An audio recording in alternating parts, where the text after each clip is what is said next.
Who is the deadliest assassin in the world? Is it the person with the most kills, the most creative methods, or the one who is completely untraceable? Today, we're re-diving into the story of a man whose past is far more terrifying than any of his targets. This isn't just about a skilled killer.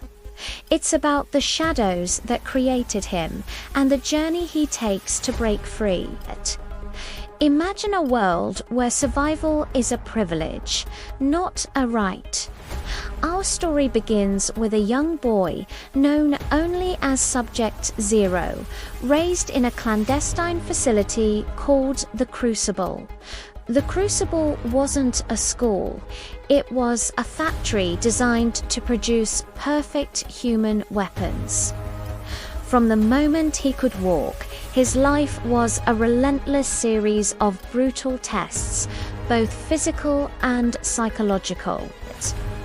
Failure didn't mean getting a bad grade. It meant elimination. He was taught to see emotion as a fatal weakness and pain as just another sensation to be controlled. His trainers were not mentors. They were tormentors, systematically pushing him beyond every conceivable human limit. He learned 100 ways to end a life before he even knew how to truly live his own. By his teenage years, Zero was a prodigy of violence. He was a ghost, able to disappear into a crowded street, mimic any accent after hearing it once, and neutralize opponents twice his size with chilling efficiency. His first official mission was to eliminate a high-ranking official believed to be a threat to the shadowy organization that ran the Crucible. Zero completed the mission flawlessly, a whisper in the night, leaving no trace. But as he stood over his target, something inside him shifted. For the first time, he saw the raw fear in a person's eyes, a terrifying reflection of the terror he had lived with his entire life. This single moment planted a seed of doubt that would eventually change everything. Was he a weapon, or was he a person? As he took on more missions, the lines between duty and morality blurred.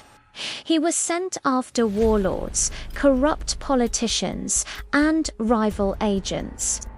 To the outside world, he was a phantom, a myth whispered in intelligence circles. To his handlers, he was their most valuable asset, their perfect creation. But with each life he took, the faces of his victims began to haunt him. He started seeing the scared, desperate boy from the Crucible in their eyes. He slowly came to a chilling realization. The true enemy wasn't the people on his list.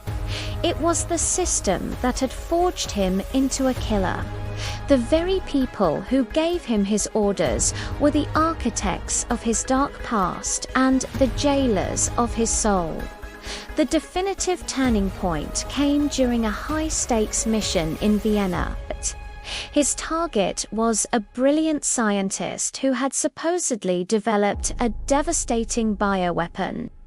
But as Zero closed in, meticulously planning the kill, he uncovered the truth. The scientist wasn't a monster. She was a whistleblower, desperately trying to expose the Crucible and its inhumane experiments to the world.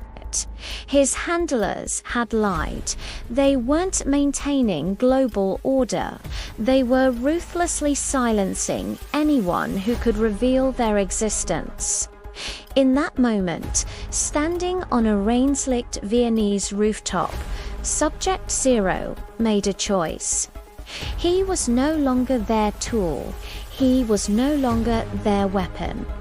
He turned against his creators, using the very skills they had brutally hammered into him to dismantle their network from the inside out. His past, once his inescapable prison, became his greatest weapon. He knew their protocols, their hidden locations, their secrets, and most importantly, their fears. He wasn't just fighting his enemies anymore, he was fighting for the boy he once was, and for a future he could finally choose for himself. His new mission wasn't to take lives, but to reclaim his own. The world's deadliest assassin was now hunting the monsters who had created him, proving that sometimes the most dangerous person is the one with nothing left to lose and a past darker than any enemy he could ever face. What do you think drives a person to such extremes? Let me know your thoughts in the comments below. Thanks for watching, and if you enjoyed this story, don't forget to like and subscribe for more deep dives into the shadows. See you next time.